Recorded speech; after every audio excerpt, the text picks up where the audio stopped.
할렐루야, 홍승필 목사입니다. 한 주 동안 잘 지내셨어요? 지난주에 또 도움의 손길을 주신 분들에게 좋습니다. 사실 지지난주였었는데요. 제가 미처 소개를 못 해드렸습니다. 미국 시애틀에 있는 남은 무리들 교회 최창수 목사님께서 심무하시는 교회인데 이 목사님과 그다음에 교인분들께서 이렇게 또 섬겨 주셨습니다. 너무나도 감사드립니다. 그리고 조금 전에 보니까는요, 한국의 겨자씨 선교회에서도 역시 또 이번 달에도 지난달에 이어서 이렇게 섬겨 주셨습니다. 너무나도 감사드립니다. 이렇게 정말 이렇게 섬겨 주시면은요, 정말 얼마나 이렇게 감사한지 모릅니다. 물론 금액도 금액이지만은요, 그것만이 아니라 이렇게 정말 손길 하나하나가 얼마나 큰 힘이 되는지를 모릅니다. 감사합니다. 다른 분들께서도 물질과 그다음에 기도로 계속 이렇게 좀 도움을 주시기 바라겠습니다.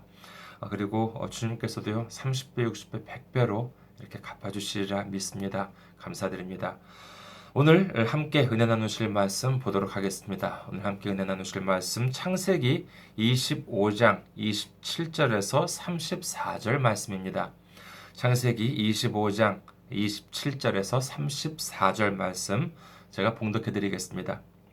그 아이들이 장성함에 에서는 익숙한 사냥꾼이었으므로 들사람이 되고 야곱은 조용한 사람이었으므로 장막에 거주하니 이삭은 에서가 사냥한 고기를 좋아하므로 그를 사랑하고 리브가는 야곱을 사랑하였더라. 야곱이 죽을 쑤었더니 에서가 들에서 돌아와서 심히 피곤하여 야곱에게 이르되 내가 피곤하니 그 붉은 것을 내가 먹게 하라 한지라. 그러므로 에서의 별명은 에돔이더라. 야곱이 이르되 형의 장자의 명분을 오늘 내게 팔라. 에서가 이르되 내가 죽게 되었으니 이 장자의 명분이 내게 무엇이 유익하리요. 야곱이 이르되 오늘 내게 맹세하라. 에서가 맹세하고 장자의 명분을 야곱에게 판지라. 야곱이 떡과 팥죽을 에서에게 주매 에서가 먹으며 마시고 일어나 갔으니 에서가 장자의 명분을 가볍게 여김이었더라. 아멘. 할렐루야. 하나님을 사랑하시면 아멘 하시기 바랍니다. 아멘. 오늘 저는 여러분과 함께 그는 무엇을 팔았는가 라는 제목으로 은혜를 나누고자 합니다. 오늘 본문을 보면은요, 두 사람이 등장하죠. 그것은 바로 에서와 야곱입니다. 둘 모두 아브라함의 손자이자 아브라함의 약속의 자손인 이삭의 아들이었습니다. 그들은 어렸을 때부터 하나님께서 아브라함에게 약속하신 축복을 듣고 자란 축복의 자녀들이었고 그 축복의 계보를 이어갈 주인공들이었습니다. 이 두 아들은요, 그런데 성격이 조금 차이가 있었던 것 같습니다. 오늘 말씀 중에서 창세기 25장 27절에서 28절을 보도록 하겠습니다. 그 아이들이 장성함에 에서는 익숙한 사냥꾼이었으므로 들사람이 되고 야곱은 조용한 사람이었으므로 장막에 거주하니 이삭은 에서가 사냥한 고기를 좋아하므로 그를 사랑하고 리브가는 야곱을 사랑하였더라. 아들이 둘이 있었지요. 당시에도 아버지 이삭은 당연히 첫째 아들 장남 에서를 후계자로 생각했을 것입니다. 그렇기 때문에 장차 아브라함과 이삭의 대를 이어서 하나님이 주신 축복을 이어갈 후손인 에서를 더 사랑했겠지요. 에서는 아버지를 실망시키지 않았습니다. 그의 성격은요 매우 활달했습니다. 요즘식으로 한다면요 남자다웠다고 할까요? 그는 산을 달리고 들을 누비면서 능숙한 솜씨로 사냥을 했습니다. 얼마나 멋진 남성이었겠습니까? 그 모습을 보고요, 아버지 이삭은 흡족해했습니다. 어디 그뿐이었겠습니까? 자신을 사랑해주는 아버지를 위해서 에서는 자기가 사냥한 고기를 아버지에게 요리를 해서 대접할 정도로 효성도 꽤 지극했던 것 같습니다. 여기에 비해서 이 야곱은 어떻습니까? 그는 형과 달라서요, 주로 집에 있었다고 해요. 그런 모습을 보고, 글쎄요, 야곱의 그런 모습을 보고 아버지 이삭은 어떻게 생각했을까요? 저런, 남자놈이 말이야. 지 형 좀 본받아서, 바깥에 나가서 들을 달리고, 산을 누비면서, 사나이답게 살아야지 말이야. 맨날 집에서 지 엄마 심부름이나 하고, 저런 거 커가지고 뭐가 될까? 아이고, 딱한 것, 뭔지 이렇게 생각하지 않았을까 합니다. 그러니 외모도 달랐겠지요. 에서는요, 햇볕에 그을리고 아주 근육질이었을 것입니다. 온몸이 아주 늠름했겠지요. 여기에 반해 야곱은요, 맨날 집에 있으니 살은 뽀얗고 하얗고 글쎄요, 좀 호리호리한 체구가 아니었을까라는 상상을 해봅니다. 누가 보더라도 그 집 대를 이을 사람은 장자 에서였습니다. 에서는 장자로서 전혀 손색이 없어 보였습니다. 그런데 마침내 한 사건이 일어납니다.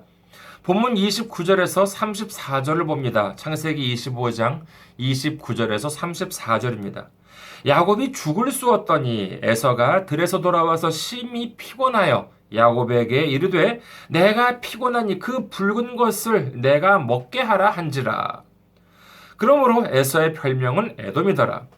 야곱이 이르되 형의 장자의 명분을 오늘 내게 팔라. 에서가 이르되 내가 죽게 되었으니 이 장자의 명분이 내게 무엇이 유익하리요? 야곱이 이르되 오늘 내게 맹세하라. 에서가 맹세하고 장자의 명분을 야곱에게 판지라. 야곱이 떡과 팥죽을 에서에게 주매 에서가 먹으며 마시고 일어나 갔으니 에서가 장자의 명분을 가볍게 여김이었더라. 야곱은 팥죽을 쓰고 있었습니다. 어쩌면 평소처럼 어머니 리브가와 함께 있으면서 엄마 일을 거들고 있었는지도 모릅니다. 그런데 산을 달리고 들을 누비던 에서가 지쳐서 피곤한 몸을 이끌고 돌아오다가 마침 야곱이 팥죽을 쓰고 있는 것을 보았습니다. 에서는 황급히 야곱한테 다가가지고 야, 그 붉은 팥죽 그걸 나한테 좀 달라 이렇게 이제 얘기를 하는 것이죠. 이 말을 듣고 그냥 어서냐 팥죽을 주었더라면 괜찮았을 텐데 이 야곱이 에서에게 한 가지 제안을 합니다. 뭐냐면은요, 그것은 바로 형이 가지고 있는 장자의 명분을 나한테 팔라라고 하는 것입니다. 여러분 이 제안에 대해서 어떻게 생각하십니까? 에서와 야곱은요 쌍둥이였습니다. 조금이라도 먼저 나왔기 때문에 에서가 형이 된 것뿐이지 실질적인 나이 차이는 없는 거나 마찬가지였습니다. 그러나 에서는 그래도 장자였기 때문에 그는 아브라함의 계보를 이을 첫째 아들이었으므로 원래였더라면은 하나님도 아브라함의 하나님, 이삭의 하나님, 그리고 에서의 하나님이 되었을 것입니다. 이와 같은 장자의 특권에 대해서 야곱은 너무나도 탐이 났습니다. 아브라함의 하나님, 이삭의 하나님, 그리고 에서의 하나님이 아니라 야곱의 하나님이 되기를 원했습니다. 이 집안의 대를 에서의 이름이 아닌 야곱의 이름으로 잇기를 원했던 것이지요. 하지만 그 반면에 에서는 어땠습니까? 에서는 자신이 가지고 있는 이 장자권에 대해서 집착이 없었습니다. 그도 그럴 것이 자기가 갖고 있는 이 장자권은 자신이 노력해서 얻어낸 것이 아니거든요. 에서는 자기가 태어나면서부터 장자로 여김을 받았고 자신이 장자라고 하는 사실은 너무나도 이건 당연했기 때문에 그 소중함을 느끼지 못했던 것입니다. 에서는 대단히 피곤하고 허기가 졌을 것입니다. 보통 피곤한 게 아니었겠지요. 저도 그런 적이 몇 번 있습니다. 그냥 멀쩡하게 있다가 갑자기 이렇게 허기가 찾아오면은요, 만화처럼 정말 이렇게 눈이 이렇게 빙글빙글 이렇게 돌아요. 예전에 한국에서 이렇게 학원에서 근무할 때 보면은요, 이렇게 그동안 아무렇지도 않다가 이렇게 수업을 하고 있는데 아마 갑자기 이렇게 허기가 찾아올 때가 이렇게 있었습니다. 그럴 때 어떻게 했냐라고 하면은요, 도저히 막 힘들어요. 그러면은 학생들한테 문제를 풀라고 막 이렇게 하고 저는 부랴부랴 이제 뛰어가가지고 편의점에서 이렇게 빵하고 우유를 먹고 오고 이제 그랬던 적도 이제 있습니다. 그래서 그런지 에서의 마음은 알 것 같습니다. 얼마나 배가 고팠겠습니까? 그런 무슨 엄살을 부린 게 아니라 정말 아주 기진맥진한 상태였을 것입니다. 그런데 바로 그 시점에서 야곱이 이봐, 팥죽을 줄 테니 장자의 명분을 내게 팔라라고 하는 것입니다. 이 갑작스러운 말을 들은 에서는요, 야곱에게 말하기를 아니 내가 지금 죽게 생겼는데 그깟 장자의 명분 같은 게 무슨 소용이야? 애딱 가져라. 그리고 빨리 팥죽이나 내놔. 이런 것이었습니다. 그 이유가 무엇이었을까요? 그렇게도 소중한 장자의 명분을 에서가 떡과 팥죽 한 그릇에 팔았던 이유에 대해서 성경은 분명히 기록합니다. 그 이유는 바로 에서가 장자의 명분을 가볍게 여겼기 때문이라는 것입니다. 생각해 보십시오. 앞서 말씀드린 바와 같이 에서가 노력해서 얻은 것이 아닙니다. 그렇다면 어떻게 해서 얻게 된 것입니까? 그렇습니다. 바로 하나님께서 주신 큰 축복이었던 것입니다. 하지만 자기가 스스로 노력하지도 않았고 이를 위해서 대가를 지불한 것도 아니기 때문에 이 중요성에 대해서 전혀 느끼지 못하고 있었습니다. 그 결과 어떻게 되었습니까? 그렇습니다. 바로 이 축복의 촛대가 하나님께서 아브라함을 사랑하시고 그 후손에게 주시기로 한 이 축복의 촛대가 에서에서 야곱으로 옮겨지게 된 것입니다. 그 이유는 단 하나, 하나님이 주시는 축복의 가치를 에서는 몰랐고 야곱은 알았기 때문이었습니다.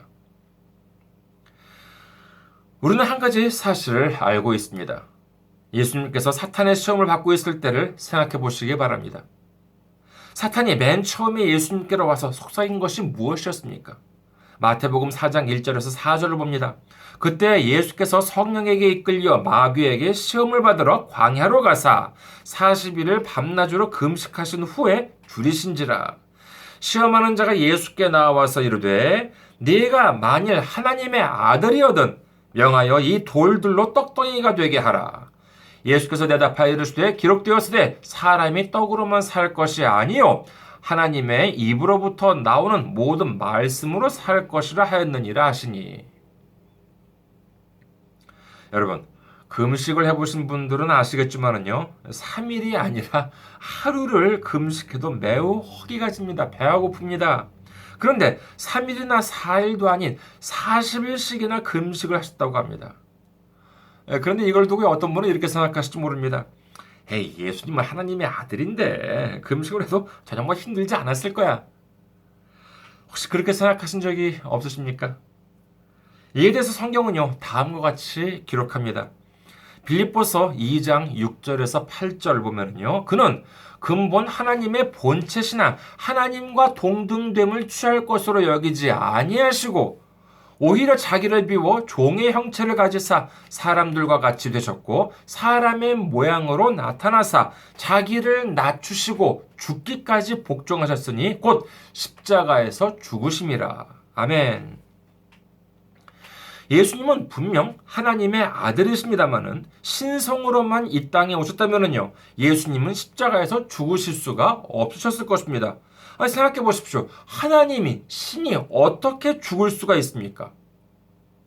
그런데도 십자가에서 죽으셨다는 것은 인성, 즉 인간으로서 이 땅에 오셔서 우리와 똑같은 아픔과 우리와 똑같은 고통과 우리와 똑같은 슬픔을 느끼실 수 있었다는 것을 의미하는 것입니다. 그렇다면 예수님께서 신성은 없고 인성만 있었습니까? 예수님께서 이 땅에 오셨을 때에는 분명히 인성이 있으셨기 때문에 십자가에서 죽으실 수가 있었습니다. 그러나 인성만 있었다면요, 십자가에서의 죽음은 우리와 아무런 상관이 없게 되고 맙니다. 그 이유가 무엇이냐? 아무리 훌륭하고 아무리 선량한 사람이라 한다 하더라도 하나님 앞에서 다른 사람을 위해서, 다른 사람의 죄를 청산하기 위해서 대신 죽을 수가 있습니까? 아니요, 없습니다. 다른 사람은 고사하고요, 자기 스스로의 죄를 청산할 능력이 인간한테는 없습니다. 하지만 예수님께서는 우리를 위해서 십자가에서 죽으심으로 말미암아 우리의 모든 죄가 청산되고 구원을 얻게 되었습니다. 그 이유가 무엇입니까? 그것은 바로 예수님이 하나님의 아들, 성자 하나님이었기 때문에 가능했던 것입니다. 즉, 예수님께서 우리의 죄를 사해 주시기 위해서는 하나님의 아들로서 십자가에 달리셔야 했으며 인간으로서 죽으셔야만 했던 것입니다. 여기까지는 이해가 되십니까? 그럼 또 궁금증이 생깁니다. 예수님은 하나님의 아들, 성자 하나님으로 오셨고 인간으로도 오셨다면은, 그럼 예수님이 이 땅에 오셨을 때에는 그럼 그래 50%의 하나님이고 50%는 인간으로 오셨다는 것인가? 이 또한 어떻게 보면 그냥 말이 되는 것 같이 들릴지도 모릅니다만은요, 조금만 생각하면은요, 이 또한 이것은 큰 잘못이라는 사실을 알게 됩니다. 만약에 예수님께서 50% 하나님이고 50% 인간으로 오셨다면요, 예수님께서 받으신 고통도 50%요, 예수님께서 받으신 징계도 50%가 됩니다. 그렇다면 이 말은 뭐냐? 결국 십자가에서 죽으신 것도 50%고 이로 인해서 우리에게 주신 구원도 50%짜리 구원이라는 것입니다. 결과적으로 하나님께서 우리에게 주신 사랑도 50%짜리라고 하는 이렇게 말도 안 되는 일이 되는 것이죠. 하나님께서 우리에게 주신 사랑이, 예수님께서 우리에게 주신 십자가의 은혜가 50%짜리입니까? 반토막짜리입니까? 만약에 그렇다면 우리가 예수님을 믿어도 우리가 받을 구원은 결국 50%짜리밖에 안 된다는 것입니다. 여러분, 우리가 받을 구원이 기껏해야 50%짜리 반토막짜리 구원인가요? 아닙니다. 50%도 아닌 90%도 아닌 100%의 완벽한 구원과 사랑을 하나님께서는 주셨습니다. 예수님께서는 십자가 위에서 99.999%도 아닌 100%의 사랑을 쏟아주셨습니다. 즉 예수님은 50% 신성과 50% 인성이 아닌 100% 신성과 100% 인성으로 이 땅에 오셨다는 것입니다. 사도행전 16장 31절을 봅니다. 이르되 주 예수를 믿어라. 그리하면 너와 네 집이 구원을 받으리라 하고, 만약에 50%짜리 사랑이었다고 한다면요, 우리가 예수님을 믿어도 구원을 받는다고 하더라도 50%였을 것입니다. 하지만 예수님께서는 50%의 하나님, 90%의 하나님이 아니라 100% 하나님이시기 때문에 우리가 예수님을 믿으면 몇 프로의 구원을 받습니까? 그렇습니다. 100%의 구원을 받게 되는 것인 줄 믿으시기를 주님의 이름으로 축원합니다. 그렇기 때문에 예수님께서는 우리가 느끼시는 모든 고통을 100% 똑같이 느끼셨습니다. 40일 동안 줄이셨을 때 역시 마찬가지셨겠지요. 바로 그때 사탄이 맨 처음에 속삭입니다. 너 하나님의 아들이잖아. 그런데 배고프지? 저 돌멩이들을 네 능력으로 떡으로 만들어서 먹어. 그런데 예수님께서는요, 이 사탄의 말을 듣지 않으십니다. 저는 꽤 오랫동안 이 부분이 이해가 되지 않았습니다. 아니, 사탄이 주는 떡을 먹으라고 한 것도 아니고 예수님의 능력으로 돌멩이들을 떡이 되게 해서 드시라고 하는 건데 예수님께서는 왜 거절하셨을까라고 하는 것이죠. 예수님이 돌멩이를 떡이 되게 하실 능력이 없었던 것입니까? 아닙니다. 복음서에 기록된 것처럼 보면요, 예수님께서는 물을 포도주로 만들기도 하셨고 보리떡 5개와 물고기 2마리로 수천 명을 먹이시기도 했습니다. 어디 그뿐입니까? 폭풍이 부는 바다를 잠잠하게 하시기도 하셨고요, 죽은 자를 살리기도 하셨던 예수님이신데 그깟 돌멩이를 떡으로 만드시는 것쯤이 불가능하셨겠습니까? 아닙니다. 충분히 가능하셨습니다.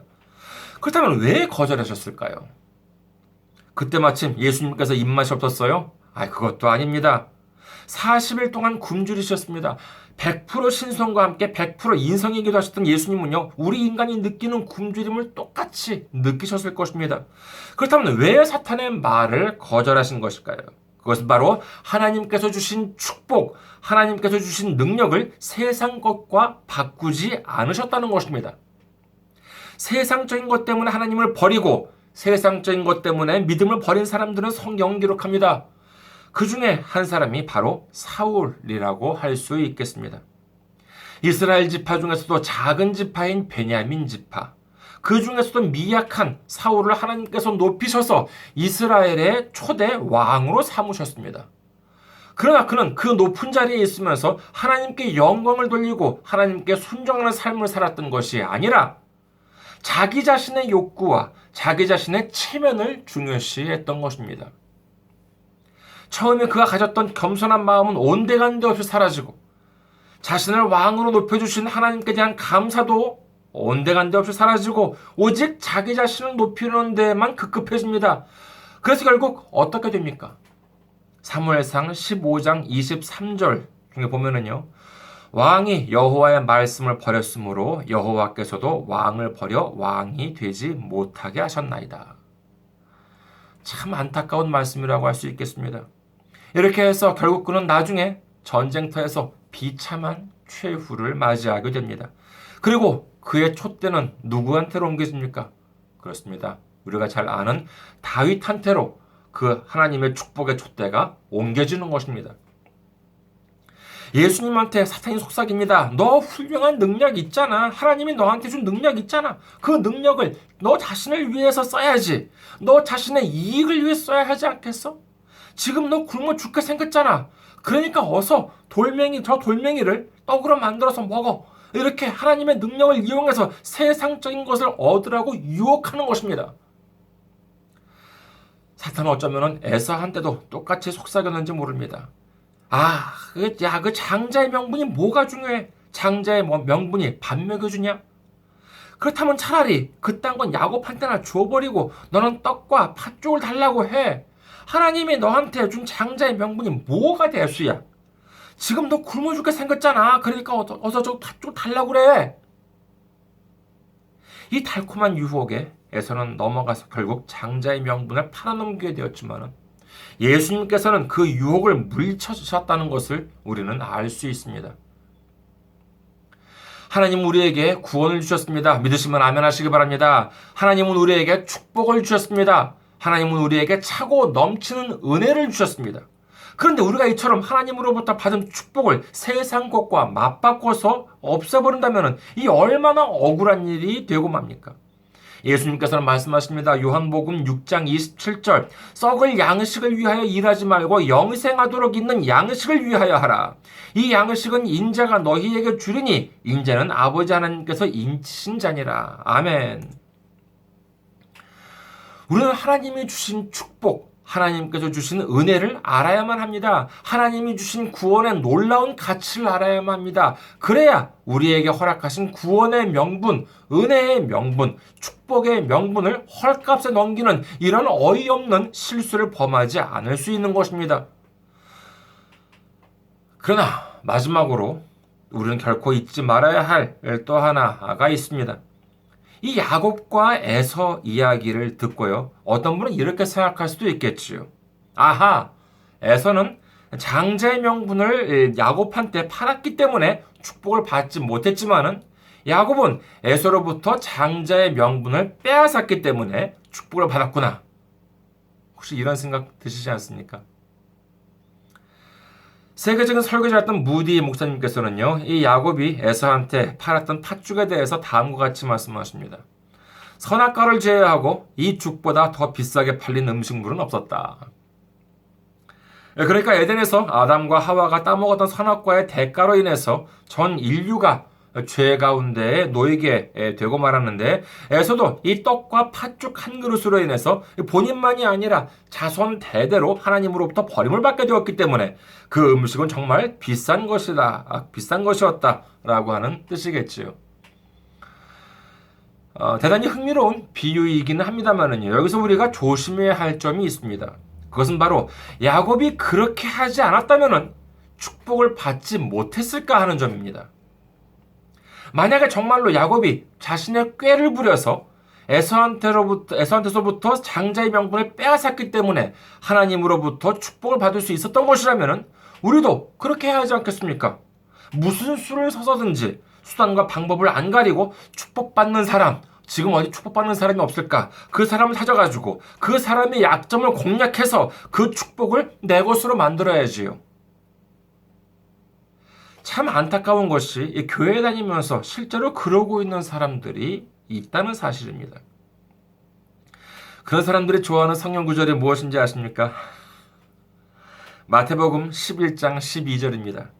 마태복음 11장 12절 세례 요한의 때부터 지금까지 천국은 침노를 당하나니 침노하는 자는 빼앗느니라. 이 구절을요 참 엉뚱하게 해석하는 사람들이 많습니다. 이건 제가 실제로 들은 이야기입니다만 어느 유명 대형교회, 한국에 있는 유명 대형교회, 말만 하면은 다 아실 만한 그러한 교회인데 이 교회에서 있었던 일이래요. 그 교회는요 매년 장로를 장립을 하는데 장로님을 이제 이렇게 뽑는데 이때 영향력이 이제 있는 분이 누구냐? 목사님이라고 한답니다. 그래서 거의 100% 목사님이 이렇게 딱 찍은 사람이 이렇게 장로가 된다고 하는데 이 매년 장로를 장립하는 시기가 되면은요, 그 목사님 댁에 그 장로 후보자들이 보내오는 선물들이요, 아주 그냥 거짓말 좀 보태가지고 집안 가득히 쌓인답니다. 그러면서 뭐겠어요? 이렇게 나를 장로를 시켜달라 이렇게 해가지고 목사님한테 선물 공세를 하는 것이죠. 그런데 이 모습을 어떤 사람들이 보고 이게 너무나도 좀 이렇게 이상해서 아니 이게 도대체 어떻게 된 것이냐라고 물으니까는요 이 목사님의 사모님이 그러시더래요. 예수님도 그러지 않았느냐? 천국은 침노하는 자의 것이다. 이게 도대체 말이 되는 이야기입니까? 천국이 침노를 당하고 침노하는 자는 빼앗는다고 하는 말씀은요. 빌립보서 3장 14절 말씀과 똑같은 내용입니다. 빌립보서 3장 14절 봅니다. 표대를 향하여 그리스도 예수 안에서 하나님이 위에서 부르신 부름의 상을 위하여 달려가노라. 아멘. 우리가 예수님 안에서 하나님의 부르심을 따라 순종하는 마음으로 그 표대를 향해서 달려가는 것이 천국을 침노하는 것이지.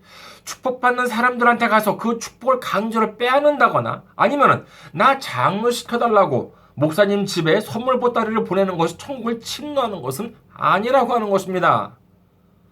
앞서 말씀으로 돌아간다면은요, 에서는 야곱한테 장자의 명분을 팔았다고 나옵니다만은 그 때문에 축복을 못 받게 된 것이라기보다는요, 창세기 25장 34절 마지막에 다음과 같이 기록합니다. 뭐라고 되어 있습니까? 창세기 25장 34절 마지막 에서가 장자의 명분을 가볍게 여김이었더라. 저도 일본에서 이렇게 매일같이 운전을 하고 다닙니다만은요, 교통 위반을 해서 딱지를 떼는 사람들을 보면은요, 그때까지는 계속 교통 위반을 하지 않았는데 교통법규를 계속 지켰는데 어쩌다가 딱 한 번 위반했을 때 경찰한테 잡히는 경우는 별로 없는 것 같습니다. 음주운전이나 신호 위반, 속도 위반, 주차 위반 같은 것도 그렇지 않을까 합니다. 평소 습관처럼 하다가 언제 한 번 딱 걸리는 것이지요. 이 에서의 경우도 역시 마찬가지입니다. 그가 하나님으로부터 축복을 받지 못한 이유는 그때까지는 잘 해오다가 어쩌다가 재수 없이 그날 하필이면 야곱한테 딱 한 번 잘못 걸렸다가 깜빡 속아서 팥죽값 대신 장자의 명분을 팔았기 때문이 아닙니다. 그는 평소부터 장자의 명분을 가볍게 여기고 하나님으로부터 받은 이 놀라운 축복도 대수롭지 않게 여겼기 때문이라고 이해해야겠습니다. 그러면 한편 야곱은 어떻습니까? 야곱의 잔꾀는요, 여기서 그치지 않습니다. 아버지 이삭으로부터의 유언을 받을 때에도요, 일부러, 정말 그 에서처럼 변장을 해서 팔에 이렇게, 털을 이렇게 붙여가지고 아버지를 속여가면서까지 장자로서의 축복을 얻어냅니다. 그랬더니, 야곱의 앞길이 활짝 열리던가요? 앞길이 열리긴 했습니다. 그러나 그것은 축복의 길이 아니라 고생길이었습니다. 가시밭길이었던 것입니다. 자신을 죽이려고 쫓아오는 에서를 피해서 오랜 세월 동안 객지에서 도망자처럼 살아야 했던 것입니다. 왜 그랬을까요? 그것은 바로 하나님의 축복의 비밀을 몰랐기 때문에 그렇습니다. 성경을 봅니다. 창세기 25장 21절에서 23절. 이삭이 그의 아내가 임신하지 못하므로 그를 위하여 여호와께 간구하매 여호와께서 그의 간구를 들으셨으므로 그의 아내 리브가가 임신하였더니 그 아들들이 그의 태 속에서 서로 싸우는지라. 그가 이르되 이럴 경우에는 내가 어찌할꼬 하고 가서 여호와께 묻자온데 여호와께서 그에게 이르시되 두 국민이 내 태중에 있구나. 두 민족이 내 복중에서부터 나누이리라. 이 족속이 저 족속보다 강하겠고 큰 자가 어린 자를 섬기리라 하셨더라. 에서와 야곱이 태어나기 전에 벌써 큰 자가 어린 자를 섬길 것이다 라고 말씀하시면서 에서가 야곱을 섬길 것이다 라고 하나님께서는 이미 둘이 태어나기도 전에 말씀을 하고 계신 것입니다. 이미 하나님께서는 야곱을 높이실 것을 그들이 태어나기도 전에 말씀하고 계셨던 것이지요. 예를 들어서 생각해 봅시다. 저와 어떤 사람이 예를 들어서 글쎄요. 동경에서 여기 일본이니까는요. 일본 동경에서 서울까지 경주를 하기로 했습니다. 어떻게 해서든지 빨리 서울까지 가는 사람이 이기는 그런 경기예요. 그런데 상대방은 누구냐면요, 마라톤 선수입니다. 저의 경쟁 상대가 보니까 마라톤 선수예요. 그것도 그냥 마라톤 선수가 아니라 올림픽 금메달 선수입니다. 자, 문제를 내겠습니다. 누가 이길까요? 여기 지금 일본에 있습니다. 빨리 서울에 가는 사람이 이깁니다. 저 사람은 올림픽 금메달 선수예요. 마라톤 선수입니다. 이렇게 물으면 좀 그렇겠죠. 뭐 제가 아무리 기를 쓰고 달긴다 하더라도 달리기로는 제가 어떻게 그 올림픽 금메달리스트를 이길 수가 있겠습니까? 그런데 아이고 난 졌구나라고 생각했는데 제가 이렇게 주머니를 이렇게 뒤져봤습니다. 그랬더니만 뭐가 종이가 하나 나와요. 딱 보니까는 뭐냐? 비행기표예요. 동경에서 서울까지 가는 비행기표였던 것입니다. 자, 다시 한번 묻겠습니다. 누가 이기겠습니까? 그렇죠. 제 아무리 빨리 뛴다 하더라도, 제 아무리 빨리 헤엄친다 하더라도 비행기를 당해낼 수가 있겠습니까? 이건 비교가 안 되는 것입니다. 이제 내가 이길 수가 있겠구나 라고 생각했는데 웬걸 비행기를 타기 위해서 공항까지 가려면은 버스를 타야 하는데 아무리 기다려도 이 버스가 오지 않습니다. 그래서 시간표를 보니까는요, 아이고 지금부터 1시간을 기다려야지만 버스가 온대요. 속이 타기 시작합니다. 이거 빨리 가야 할 텐데. 지금 상대방 선수는 열심히 달리고 있을 텐데 난 지금 버스 정거장에서 한 발자국도 못 움직이고 있잖아. 이걸 어떻게 하면 좋나. 그러던 중에 한 가지 작전이 떠오릅니다. 그래, 아무래도 불안해. 지금 달리고 있는 선수를 어떻게 해야 될 거냐. 저기 선수들 방해해야 되겠다 하고 저기 높은 데 올라가서 돌멩이를 던집니다. 그리고 친구를 시켜서 그 선수가 달려가는 길 앞에 함정을 파나 덧줄라 이런 식으로 해가지고 어떻게든지 앞을 가지 못하게 막어 이렇게 회방을 놓습니다. 이것이 무엇입니까? 이것이 바로 야곱이 했던 방법인 것입니다. 여러분, 꼭 그래야지만 이길 수 있습니까? 아닙니다. 아무리 그 사람이 기를 쓰고 땀을 뻘뻘 흘리면서 빠른 속도로 달리고 있다 하더라도 내 주머니에는 뭐가 있어요? 비행기표가 있습니다. 그 순간 이미 승부는 끝난 것입니다. 그러면 우리는 이기기 위해서 무엇을 하면 됩니까? 방해를 해요? 함정을 파요? 돌멩이를 던져요? 아닙니다. 그냥 기다렸다가 버스가 오면은 에어컨 빵빵하게 틀어놓은 아주 그냥 버스가 오면은 시원하게 그 버스 타고 공항에 갔다가 공항에서 비행기를 타고 편안하게 서울까지 가면 되는 것입니다. 그러면 내가 이기는 것이지요. 우리의 삶도 마찬가지입니다. 인간의 꾀를 의지해서 상대방을 넘어뜨리려고 애를 쓰는 것이 아니라 주님께서 기다리라고 하면 기다리고 주님께서 가라고 하면은 주님께서 인도해 주시는 대로 가기만 하면 되는 것입니다. 이제 우리의 삶은요, 우리 스스로 길을 쓰고 노력하는 삶이 아닙니다. 주님의 인도하심을 따라가는 것입니다. 우리의 승리는 이미 예정되어 있습니다. 승부는 이미 끝났습니다. 우리의 축복은 이미 약속되어 있습니다. 우리의 구원도 이미 주님께서 길을 열어주셨습니다. 우리가 받을 생명의 면류관도 이미 저 천국에 예비되어 있습니다. 그렇다면 우리는 무엇을 해야 합니까? 그렇습니다. 예수님께서 우리에게 주신 구원과 축복을 믿고 감사하면서 예수님께서 인도해 주시는 길을 따라서 가기만 하면 되는 것입니다. 우리가 받을 패배와 우리가 받을 징계와 우리가 받을 저주와 우리가 받을 심판은 이미 2000년 전에 예수님께서 십자가 위에서 모두 다 받아주셨습니다. 이제 주님께서 주시는 승리와 주님께서 주시는 축복과 주님께서 주시는 구원에 항상 감사하고 주님께서 인도해 주시는 표대를 향해서 기쁜 마음으로 달려가면서 마침내 주님께서 주시는 생명의 면류관을 모두 받으시는 우리 모두가 되시기를 주님의 이름으로 축원합니다. 감사합니다.